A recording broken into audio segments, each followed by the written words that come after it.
The Colt Trooper is a medium-frame double-action revolver featuring a 6-round cylinder, chambered for .22, .38, and .357 Magnum caliber cartridges.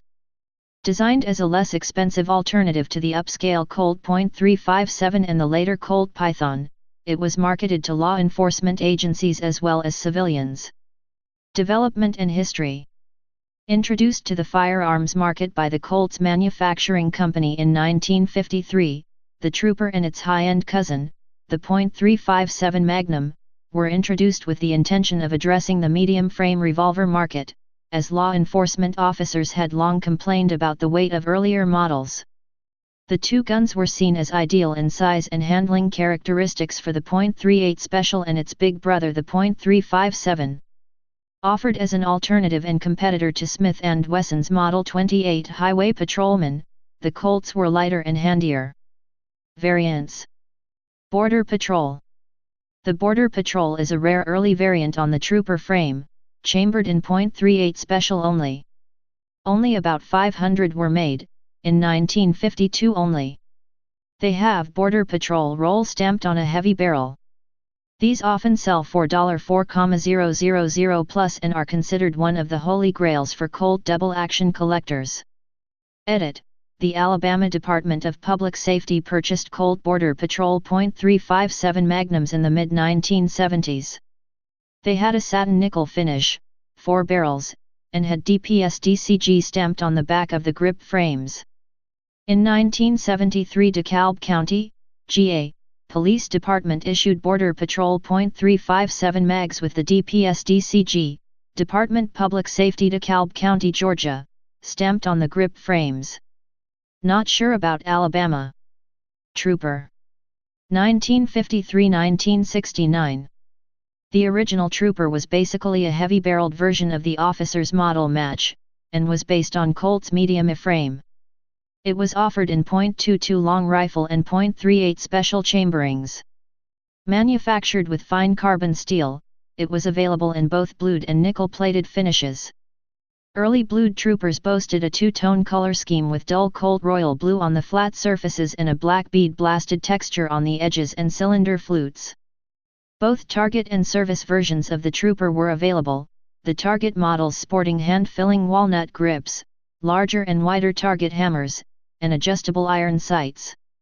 Service versions featured smaller, more basic hammers and stocks, and fixed sights. Barrel lengths available included 4-inch in .22 caliber and 4 and 6-inch in .38 special. The .22 was intended as a practice weapon. All the Troopers from this series had hammer-mounted firing pins. The Trooper was targeted at the entry-level and law enforcement service-level segment of the firearms market, while the highly polished and expensive 357 model revolver was intended to be their premium offering. Both models shared the same forged and labor-intensive hand-fitted internal lock work. After the introduction of the more expensive Python in 1955, most purchasers bypassed the .357 model, in favor of the Python for a top-end revolver or the Trooper for a more basic one. This development motivated Colt to discontinue the basic .38 Special Trooper in 1961, and to do away with the .357 moniker, so they renamed it Trooper. The new offering retained the .357 Magnum chambering and frame-mounted firing pin, but kept the entry-level revolver's more subdued finish. The Trooper continued to be offered in .22 long rifle, and like all .357 Magnums, offered the capability of firing .38 special ammunition as well. Mk3. 1969–1982. In the late 1960s, Colt began to be concerned with a decline in its market share because of price increases brought about by the high labor costs inherent in its manufacturing processes. In response, an entirely new product line of revolvers dubbed the Mk3 series debuted in 1969. Intended to be the first major advancement of Colt's designs since the beginning of the 20th century, the Mkii's used a new J-frame and had no parts interchangeability with older models. The new revolvers were considered groundbreaking as they were the first modern revolver designs to employ a state-of-the-art transfer bar lock work system. This lock work was not only more sophisticated, but inherently safer due to its superiority to the older hammer blocking designs. The revolver could fire only if the trigger was deliberately pulled completely to the rear. It also vastly improved on the earlier design in durability, and offered the advantage of employing sintered iron internal parts rather than expensive forged ones. The sintered parts also allowed for improved fabrication tolerances, and could be given a special heat treatment resulting in a harder, more wear-resistant composition. Using these parts virtually eliminated hand fitting, significantly lowering labor costs associated with the assembly and manufacture of the Mk3 line. The springs used in the Mark III internals were also an improvement.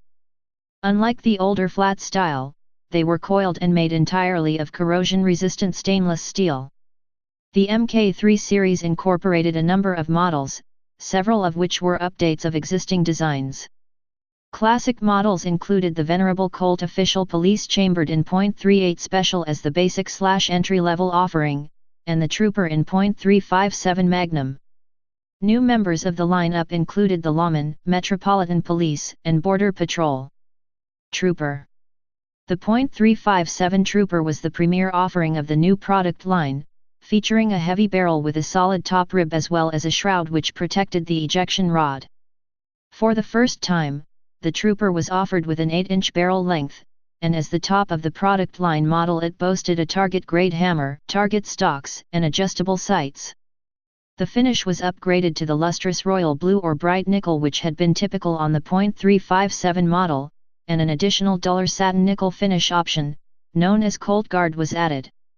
A new ammunition chambering option, the .22 Winchester Magnum rimfire, also became available for the first time. Lawman. The Lawman was a .357 Magnum service grade or police issue version of the Trooper, equipped with smaller Magna service type stocks, a standard hammer, fixed sights, and barrel lengths of 2-inch and 4-inch only. The 2-inch barrel has an attribute unique to the Lawman, the only Lawman barrel equipped with shrouded ejector rod. Metropolitan.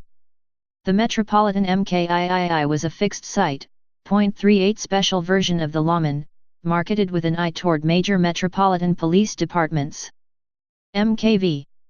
1982 to 1985. As with the Mk3, the Mark V series was an entirely new product line of models which included official police, lawman, and trooper variants.